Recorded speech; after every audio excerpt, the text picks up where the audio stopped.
भावि समणेनानिदंसनचरितकविर्यायारे ते सर्वे समगं समगं प्रत्येकमेव प्रत्येकं वदनामि वर्तन्ते अर्हन्ते मानसे कृते इच्छार्हन्ताणं सिद्धाणं कर्णमोहनहराणम् अज्जावैवगाणं सावगं चैव सवेसिं तेसिं विशुद्धदर्शनाणपाणासमं समासेच उपसंपयामि समं तत्तो निर्वाणसम्पत्ते।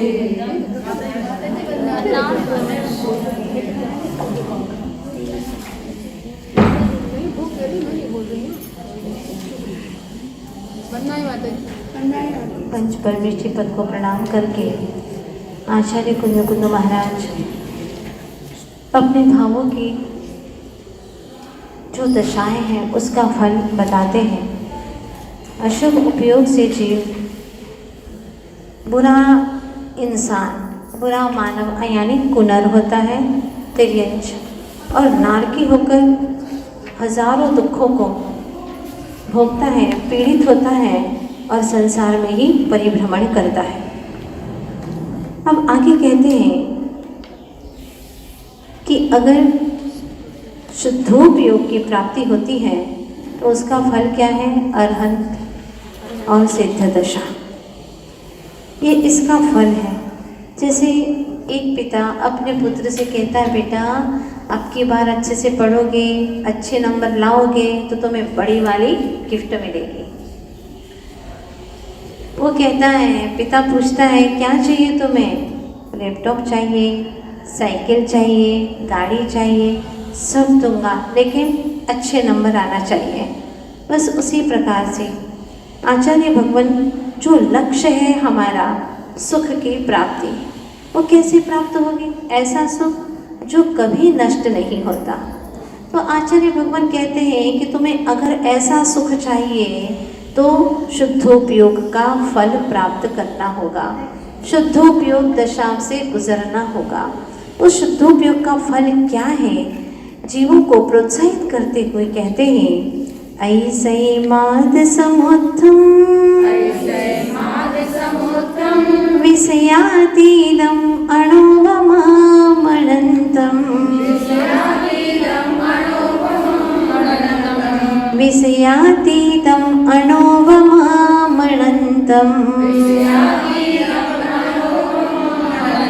अवच्छिन्नं च सुहम्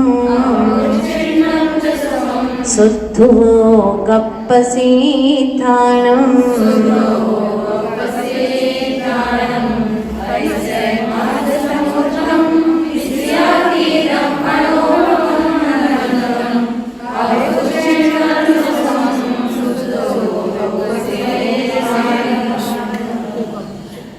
कौन सा वाला सुख चाहिए?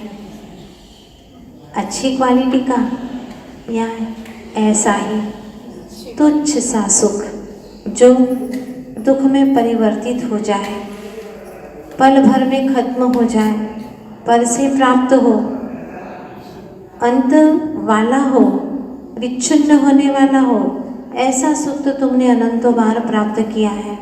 लेकिन शुद्धोपयोग के फल से कैसा सुख प्राप्त होता है? अतिशय। सबसे पहला शब्द है अतिशय, यानी सबसे अधिक। सबसे अधिक का मतलब आचार्य भगवान कहते हैं कि देवेंद्र आदि के सुख से भी अपूर्व, अद्भुत, परम आह्लाद रूप है। ऐसा अतिशय सुख प्राप्त होता है जो संसार में किसी को भी नहीं है। ऐसा सुख प्राप्त होता है। पाना चाहते हो? हाँ, ऐसा ही सुख पाना चाहता हूँ तो ठीक है, चीज़ तो उत्तम चाहिए है और धन तो है ही नहीं उतना तुम्हारे पास में। कहते हैं ना दुकानदार जब सामान बेचते हैं तो कहते हैं कि जितना गुड़ डालोगे उतना ही तो मीठा होगा। हाँ, जितना पैसा लेकर के आए हो वैसा ही तो सामान मिलेगा। जैसा तुम्हारे भावों का परिणमन होगा उसके अनुसार ही तुम्हें फल मिलेगा। तो शुद्धोपयोग का फल क्या है? अतिशय। अतिशय सुख मिलेगा, सामान्य निरतिशय नहीं, अतिशय सुख। जो देवेंद्र आदि के पास में भी नहीं है। उनसे अपूर्व अद्भुत परम आह्लाद स्वरूप है, ऐसा अतिशय स्वरूप सुख प्राप्त होगा। दूसरी बात, एक बात हो गई शुद्धोपयोग के फल से ऐसा सुख होगा। दूसरी बात, आद समुत्थम, बहुत महत्वपूर्ण बात कही है। पराधीन सुख नहीं मिलेगा तुम्हें। कौन सा सुख मिलेगा?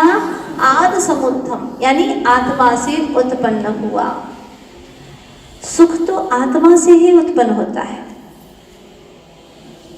जड़ वस्तुओं में सुख उत्पन्न होता है क्या? नहीं, उसमें हो भी नहीं सकता, क्योंकि उसमें सुख है ही नहीं। हम देखते हैं संसार के अंदर 6 द्रव्य हैं, तो 5 द्रव्य में सुख है क्या? सुख नाम का गुण है? नहीं है। तो उनके पास में सुख नाम का गुण है ही नहीं, तो हमें मिलेगा कैसे? एक बार तो फिर अब शेष कौन सा द्रव्य बचा? जीव द्रव्य। तो अन्य कितने जीव द्रव्य हैं संसार में? अनंत, अनंत जीव द्रव्य है। वो अनंत जीव द्रव्य सुख नाम के गुण से युक्त है क्या? नहीं है। सुख नाम का गुण तो है ना जीव द्रव्य में, अगर नहीं होता तो प्रकट कैसे होता? सुख नाम का गुण है। तो अन्य जो अनंत जीव हैं, हमारी जाति के हैं, क्या वो अपना सुख गुण हमें नहीं दे सकते? बोलो, दे सकते हैं क्या? अरे नहीं दे सकते। कोई भी अपना सुख दूसरों को नहीं दे सकता। दूसरों की बात छोड़िए, माँ भी अपने बेटे को अपना सुख नहीं दे सकती, क्योंकि प्रत्येक जीव द्रव्य का स्वचतुष्टय भिन्न भिन्न है। सब अपनी अपनी मर्यादा में। माना कि माँ की कोख में रहता है, पल रहा है वहाँ, लेकिन माँ क्या अपना सुख दे सकती है? जो भोजन करती है माँ, वो अपने बच्चे तक पहुँचा सकती है। भोजन तो पहुँचा सकती है, लेकिन सुख पहुँचा सकती है क्या? नहीं। माँ बहुत भावना करती है, जो संतान है 9 माह के बाद में अच्छे से जन्म ले ले, लेकिन बेचारा गर्भ में ही मरण को प्राप्त हो जाता है। क्यों? क्योंकि उसका कर्म ही ऐसा है। कार्मिक पैटर्न सबका भिन्न भिन्न है, कोई किसी को कुछ भी नहीं दे सकता। तो आचार्य भगवान यहाँ पर यही बताना चाहते हैं कि कोई भी किसी को सुख अपना नहीं दे सकता। कह तो सकते कि मैं तुम्हें सुखी देखना चाहता हूँ, देखो मैंने तुम्हारे सुख के लिए क्या क्या नहीं किया, ये सारी बातें आप कह सकते हैं, लेकिन सुख दे नहीं सकते। स्पष्ट है, 4 पंक्तियों से स्पष्ट हो जाएगा। जो दिखता है वह अजीब है, इसमें सुख गुण सत्व नहीं। जो दिख रहा है वो अजीव तत्व है। जीव तत्व दिख रहा है क्या? नहीं दिखता। जो दिखता है वह अजीब है, इसमें सुख गुण सत्व नहीं। तो ये अजीब तो निकल ही गए। फिर कैसे वह सुख दे सकता? आशा न रखना अन्य कहीं। फिर आशा नहीं रखना, लेकिन आशा तो यही है कि खूब सारा धन इकट्ठा करके रख लेंगे तो सुखी हो जाएंगे। लोग तो यही सोचते हैं, ज़मीन खरीद लेंगे बहुत सारी, पता नहीं कब किस समय पर काम में आ जाएगी। बेटा ज़मीन धरी की धरी रह जाएगी। ऐसा आशा उदय में आया कि सोते के सोते ही रह गए, याद ही नहीं कर पाए ज़मीन को। लेकिन मान्यता में क्या पड़ा है कि ये कर दूंगा तो मैं सुखी हो जाऊंगा, ऐसा करूंगा, इतना धन रख लूंगा, पैसे हैं कोई लूट ना ले, तो सोना खरीद करके रख लो, सुखी हो जाऊंगा। पता ही नहीं चला कब आंखें मूंद गई और चला गया। जो दिखता है वह अजीब है, इसमें सुख गुण सत्व नहीं। फिर कैसे वह सुख दे सकता? आशा न रखना अन्य कहीं। सुख गुण वाले जीव नंद, सुख गुण वाले जीव नंद पर वह निज सुख ना दे सकते। अपने सुख गुण को प्रकटाकर अनंत सुखमय हो सकते। अपने ही सुख गुण को प्रकट करके हम अनंत सुखमय हो सकते हैं। लेकिन परेशानी ये है कि हम बाहर में प्रयास करते हैं, बाहर का कुछ सुख मिल जाए इसके लिए प्रयास करते हैं, लेकिन खुद में जो प्रकट हम कर सकते हैं सुखी हो सकते हैं, इसके लिए कोई प्रयास नहीं करते। वही बुढ़िया की कहानी, सुई ढूंढ रही थी, आते जाते बच्चों ने कहा माँ जी क्या कर रही हो तुम? अरे बेटा सुई ढूंढ रही हूँ। तो उजाले में ढूंढो ना, अंधेरे में ढूंढने से कैसे दिखेगी? ठीक है, अब वो उजाले में ढूंढने लगी, बाहर उजाला था घर के बाहर, वहाँ ढूंढने लगी। शाम हो गई, फिर बच्चे आए, फिर पूछा क्या कर रही हो अभी तक? सुई ढूंढ रही हो। सुई ढूंढ रही हो? और सवेरे भी तुम ढूंढ रही थी? हाँ, लेकिन कुछ लड़के लोग निकले थे, उन्होंने कहा कि उजाले में ढूंढो, तो उजाले में आकर के ढूंढ रही हूँ। तुम ही तो हो वो, तुम्ही ने तो कहा था सवेरे। हाँ, हमने कहा था, लेकिन ये कहा था कि जहाँ खोई है वहाँ उजाला करके ढूंढो। तुम वहाँ ढूंढ रही हो जहाँ पर खोई ही नहीं है। चाहे कितना ही उजाला कर दो, वहाँ वस्तु है ही नहीं, तो ढूंढने से क्या। ये बात हमें समझ में आती है, लेकिन फिर भी मन नहीं मानता। हर पल बाह्य विषयों से ही सुखी होने की परिकल्पना करता है, और ये कल्पना हमारी सिर्फ कल्पना ही रहती, कभी साकार हो नहीं पाती। अनंत अनंत काल व्यतीत हो चुका है। तो आचार्य भगवान यहाँ पर कहते हैं कि अगर तुझे सुख चाहिए तो आद समुत्थम यानी आत्मा से उत्पन्न हुआ सुख ही वास्तविक सुख है, बाकी तो सब सुखाभास है। तो आप भी सोचते हैं कि मैं सुखी हो जाऊं, सोचते हैं ना, कोई सुखी कर दे, मैं सुखी हो जाऊं। तो वास्तव में आचार्य देव यही कहते हैं कि तुम सुखी हो, तुम सुख स्वरूप हो, लेकिन तुमने मान क्या रखा है कि मैं दुखी हूँ। जितना मानोगे कि मैं दुखी हूँ, उतना ही दुख बढ़ता चला जाएगा, और जितना ये मानोगे कि मैं सुख स्वरूप हूँ, तो तुम्हारा उपयोग सुख की गहराई में चलता चला जाएगा। पर हम विश्वास कहाँ करते हैं, इस बात पर विश्वास ही नहीं होता। इसी का नाम मिथ्या दर्शन है। अपने गुण पर, अपने स्वभाव पर विश्वास होता ही नहीं। और आचार्य गुरुदेव कहते हैं कि आत्मविश्वास ही विश्वास है, नहीं तो बिना श्वास के जी रहे हो। आत्मविश्वास अगर नहीं है कि मेरा स्वरूप क्या है, जैसा स्वरूप है पदार्थ का वैसा ही श्रद्धान करना सम्यक दर्शन है। तत्वार्थ श्रद्धानंद सम्यक दर्शनम। अब ये है ही नहीं, याद तो हो जाता है, सूत्र कथाएं भी याद हो जाती है, लेकिन याद करने से भी सरल जो कार्य है वो कार्य नहीं करते। सरल से सरल कार्य वो हम नहीं करते, अपने आप को शूरवीर मान करके कठिन से कठिन काम करने चले जाते हैं, जो आज तक हुआ ही नहीं है। अनंत काल व्यतीत हो गए। ये पंक्तियाँ कहती हैं, क्यों सुख स्वरूप हो के भी परेशान हो गए, अपने स्वभाव से तुम्हें अनजान हो गए। क्यों सुख स्वरूप हो के भी परेशान हो गए। जहाँ देखो वहाँ परेशानी परेशानी परेशानी, टेंशन ही टेंशन दिखाई देता है। कारण क्योंकि हम पर से सुख पाने की परिकल्पना करते हैं, इसीलिए दुखी रहते हैं। चलो कोई बात नहीं, पढ़ने से सुनने से 24 घंटे में अगर एक बार भी ये भाव आ जाता है कि मुझे पर से सुख न मिला, न कभी मिलने वाला है, मेरा सुख तो मुझसे ही मिलेगा, अगर ये निश्चय हो जाए एक बार भी 24 घंटे में अंतर्मुहूर्त के लिए भी, तो निश्चित रूप से जिनवाणी का स्वाध्याय करना सार्थक हो जाएगा। तो ये बहुत महत्वपूर्ण बात कही। आद समुत्थम यानी रागादि विकल्प रहित स्वशुद्धात्म संवेदन से उत्पन्न हुआ, आत्मा से उत्पन्न हुआ, अपनी बपोती है, अपनी चीज है, अपना घर है। लोग कहते हैं ना, कितने प्यार से बोलते हैं, ये अपना ही घर है ये। और कई बार चौके में आहारचर्या होती है तो कहते हैं कि लीजिए ना, ये अपने घर का ही दूध है। हाँ?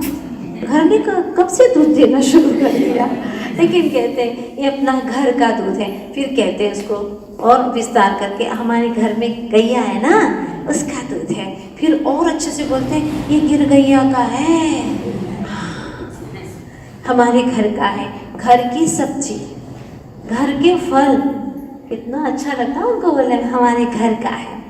सोचो कि जिसको तुमने अपना मान लिया वो घर मेरा, तो घर में उगने वाली वस्तुएं वो भी सब मेरी, क्योंकि मैं ही इसका मालिक हूँ। एक एक पर वस्तुओं के ऊपर मालिकाना हक जमा करके रखा है। एक इंद्री है वह, तेरी जाति का भी नहीं है, फिर भी उसको क्या मान लिया कि मेरा है। क्यों? क्योंकि मैं इसका मालिक हूँ ना, जबकि इसका मालिक नहीं, फिर भी उसको इतनी खुशी होती है। तो सोचिए कि जो वास्तव में आत्मा से उत्पन्न हुआ सुख है उसकी अनुभूति होगी तो सच में कितना आनंद होगा, परमानंद, परमालाद। क्योंकि मेरा है, निज घर का है, पर घर का नहीं है, निज घर का है।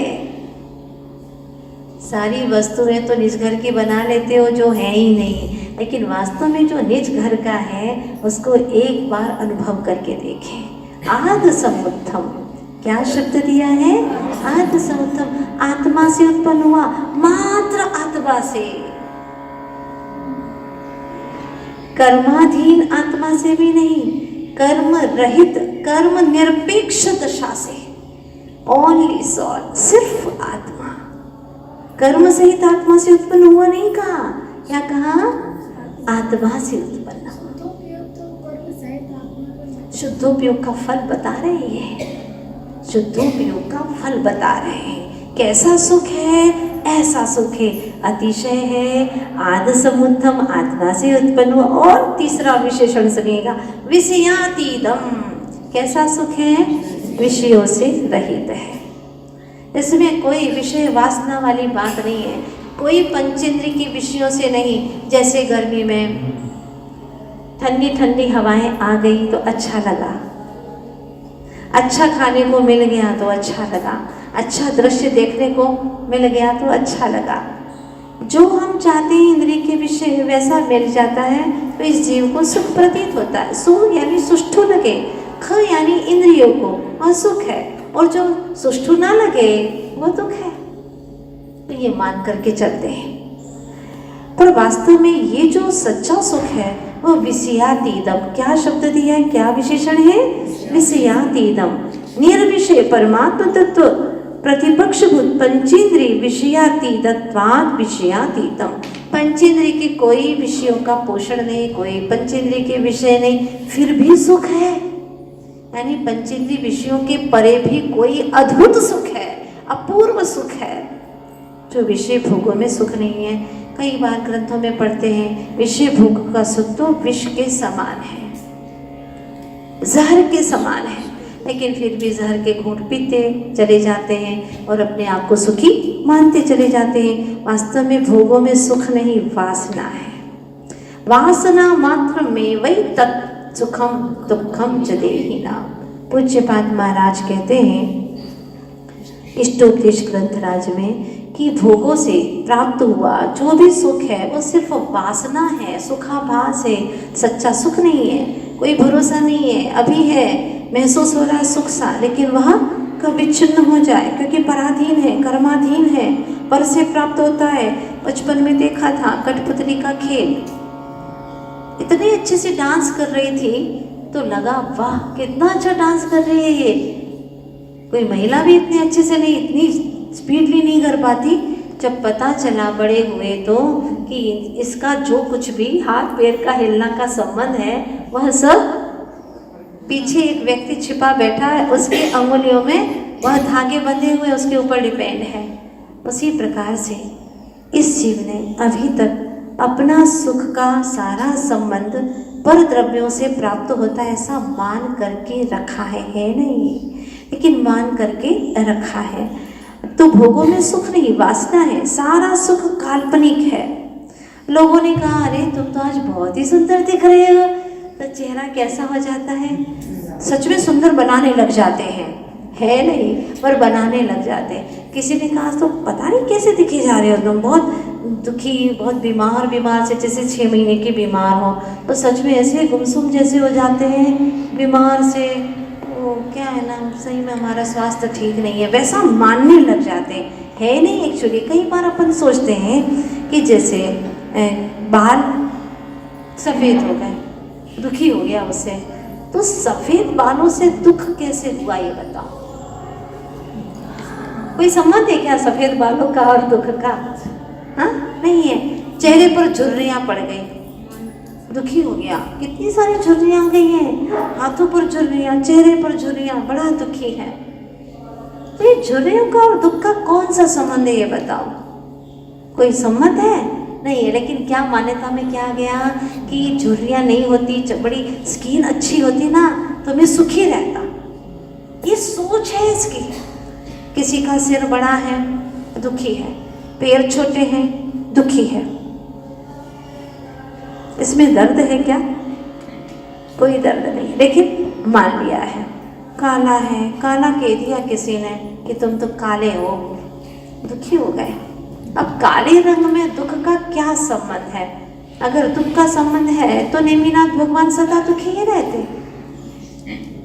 मुनि सुव्रतनाथ भगवान कभी सुखी ही नहीं होते क्योंकि उनका सांवला रंग था। लेकिन ऐसा है क्या? नहीं है। हमने अपनी मान्यता में बना लिया है कि ऐसा होगा तो मैं सुखी रहूँगा, ऐसा नहीं है तो मैं दुखी रहूँगा। अच्छा बड़ा घर हो, गाड़ी हो, घर के अंदर ये सारी सुविधाएं हों, पंचेंद्रिय के विषय हैं तो मैं सुखी हूँ, अदरवाइज दुखी हूँ। मतलब ये है कि हमारे सुख की रिमोट हमने दूसरों के हाथ में, दूसरी वस्तुओं के अंदर हमने सौंप दी है। अन्य को सुखी देखा, धनी देखा तो अपने आप को निर्धन और दुखी मान करके बैठ जाते हैं। यही हमारे दुख का कारण है। कोई वस्तुएं सुख का कारण नहीं है। वस्तुओं में सुख की मान्यता ही दुख का कारण है। पर वस्तुओं के साथ में जितना संबंध रखते हैं उतनी ही आकुलता उत्पन्न होती है। अब देखो कैसे आकुलता उत्पन्न होती है छोटी छोटी बातों में।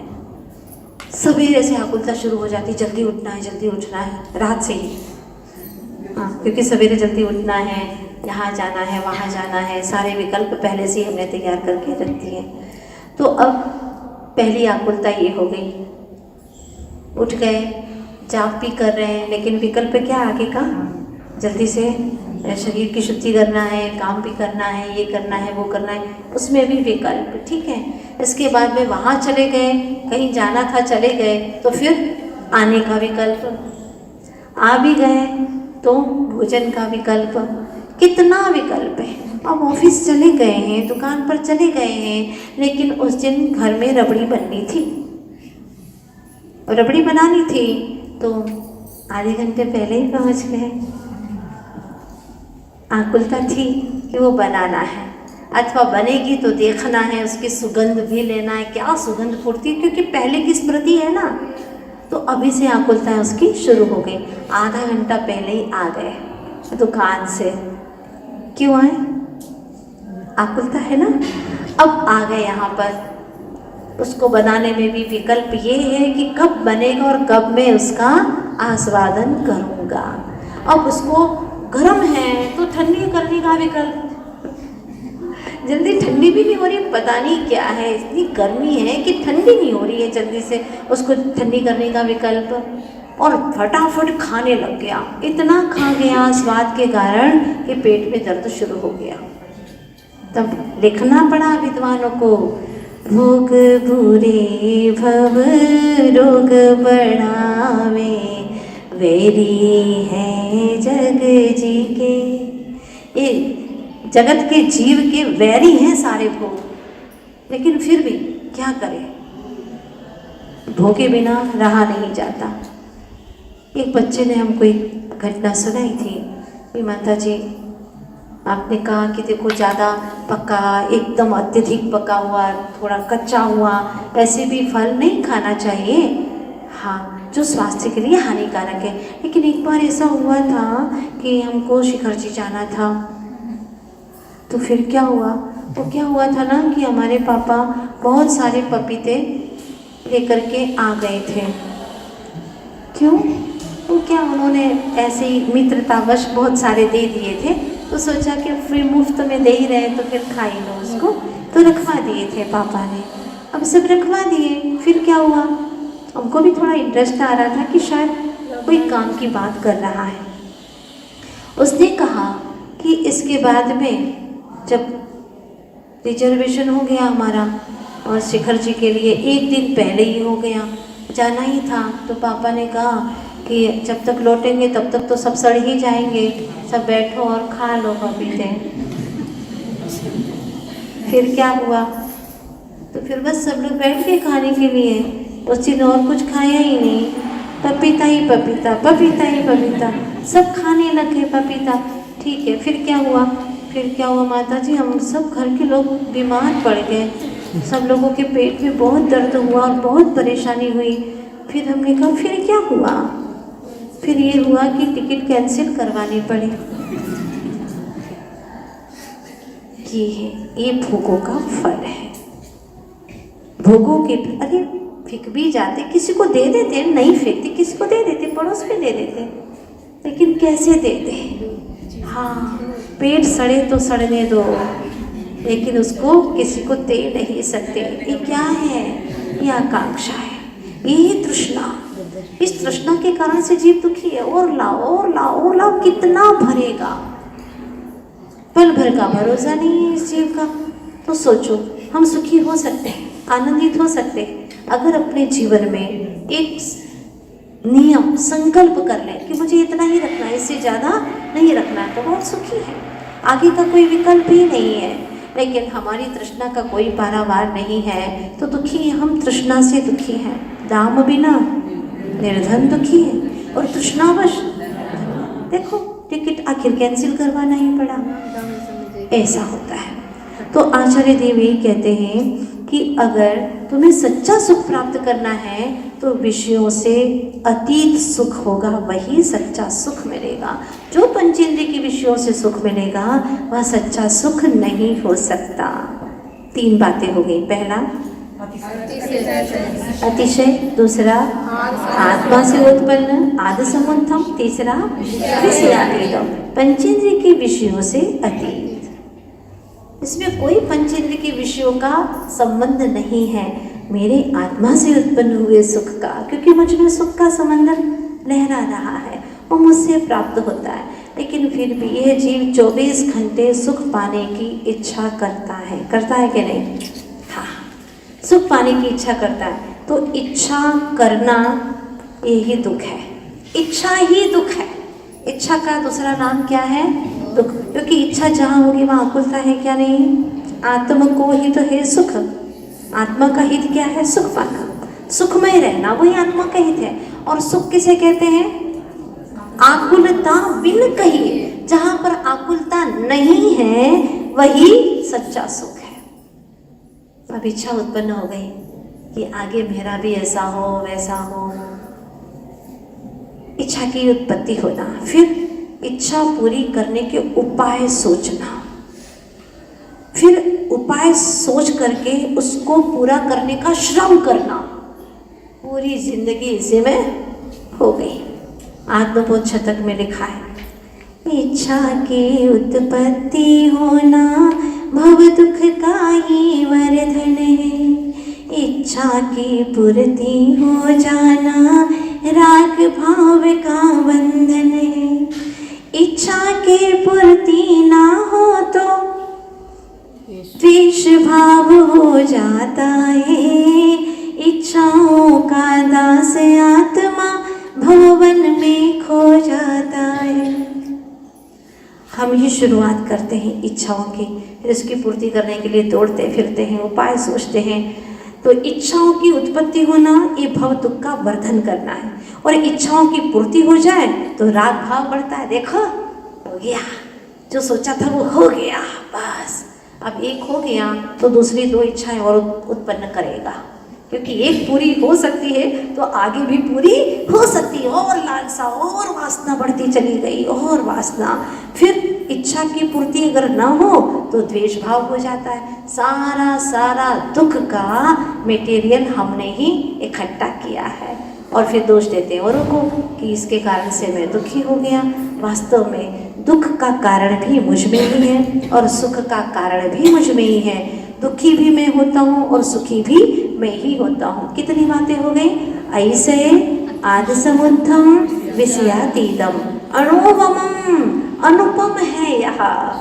जिसके लिए कोई उपमा नहीं दी जा सकती। किसी व्यक्ति को देखते हैं तो कहते हैं, अरे तुमको याद आ रहा है किसके जैसा दिख रहा है? फिर लोग बताते हैं कि हाँ ये उसके जैसा दिख रहा है। बिल्कुल ठीक कहा, बिल्कुल ठीक कहा आपने। और उसमें सोचता है कि मेरा ज्ञान कितना बड़ा है, मैं बड़ा ज्ञानी हूँ। अगर तुमने दुनिया के लोगों को याद करके बता भी दिया कि ये उसके जैसा, सोच क्या होना है उससे?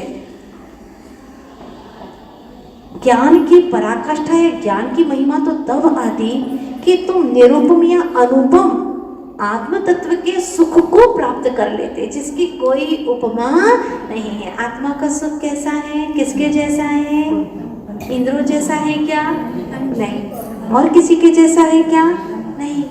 अनुपम है, उपमातीत है, इसको किसी की भी उपमा नहीं दी जा सकती है। ऐसा है, अनुपम है। और कैसा है? अनंतम, जिसका कभी भी अंत नहीं हो सकता।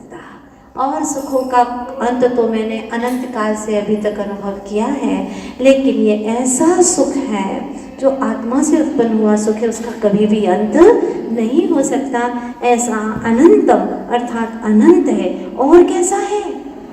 कैसी महिमा गा रहे हैं इस सुख की।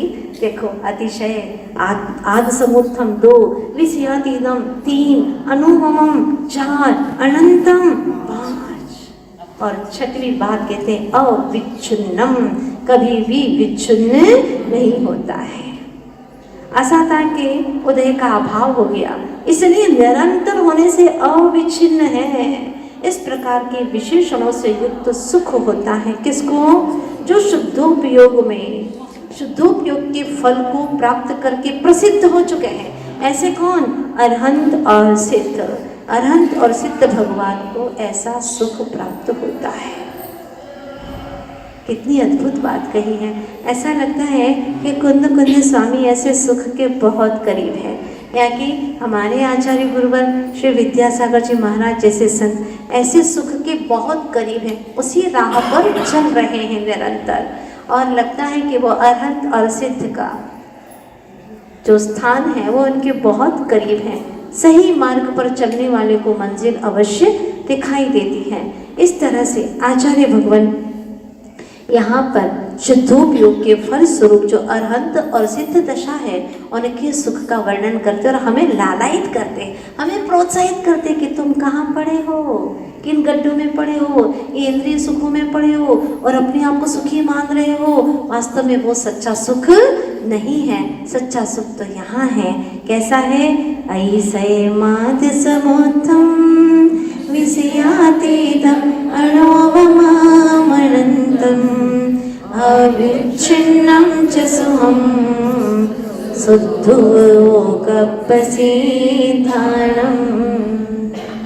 ये सुख आरंभ में भी आनंददायी है, मध्य में भी आनंददायी है और अंत तक भी। अंत का मतलब इसका अंत होता ही नहीं है। सादी अनंत काल तक यह सुखदायी ही है। किंतु ये जो संसार का सुख है, इंद्रिय के विषयों का सुख है, वह शुरू में ताप उत्पन्न करने वाला है। आरंभ है ताप का, शुरू में ताप उत्पन्न करता है और बीच में वह अतृप्ति उत्पन्न करता है। कभी भी इंद्रिय सुखों से तृप्ति हुई नहीं, और चाहिए और चाहिए और चाहिए, कभी भी तृप्ति नहीं मिलती है। इसलिए वह बीच में भी मध्य में भी अतृप्ति को उत्पन्न करने वाला है और अंत में कठिनाई से छूटने वाला है। बहुत मुश्किल से छूटते हैं इंद्रिय के सुख, इंद्रिय के विषय छूटते नहीं इन जीवों से। मरना स्वीकार कर लेता है लेकिन इंद्रिय विषयों को छोड़ना नहीं चाहता। देखो ततैया पतंगा बोलते हैं ना, वह उस लाइट के प्रकाश में जल करके अपने पतले पतले पंखों को जला करके मर जाना पसंद करता है, लेकिन वह इंद्रिय विषयों को छोड़ता नहीं है। मक्खी को देखो, उस जहाँ उसको रसास्वादन होता है, गंदी आदि वस्तुओं पर बैठ करके चिपक जाती है, अपना जीवन समाप्त कर देती है, लेकिन इंद्रिय विषयों को छोड़ नहीं पाती। इंद्रिय के विषय इनके तो समझ में आ रहे हैं, हम पंचेंद्रिय हैं। इस जीव ने भी अनंत काल से इंद्रिय के विषयों में लथपथ होकर के अनंत जीवन समाप्त कर दिए हैं। अब परम गुरु की कृपा प्रसाद से आचार्य भगवान गुरुवर श्री विद्यासागर जी महाराज की कृपा से ही हम कुंद कुंद स्वामी के चरण तक पहुंच पाए हैं। और उन्होंने जो आज ये गाथा बताई है हम सबके जीवन में आए और ऐसा सुख का अनुभव मुझे अवश्य हो, अति शीघ्र हो, 1-2 भव में ही हो, बस यही भावना है। प्रभु अनंत अनंत काल से सब इंद्रिय के सुखों का अनुभव कर लिया, कुछ नहीं था, कुछ नहीं था, सब दुखमय था, आकुलतामय था। ये बात समझ में आ गई, जची कि नहीं जची ये बात?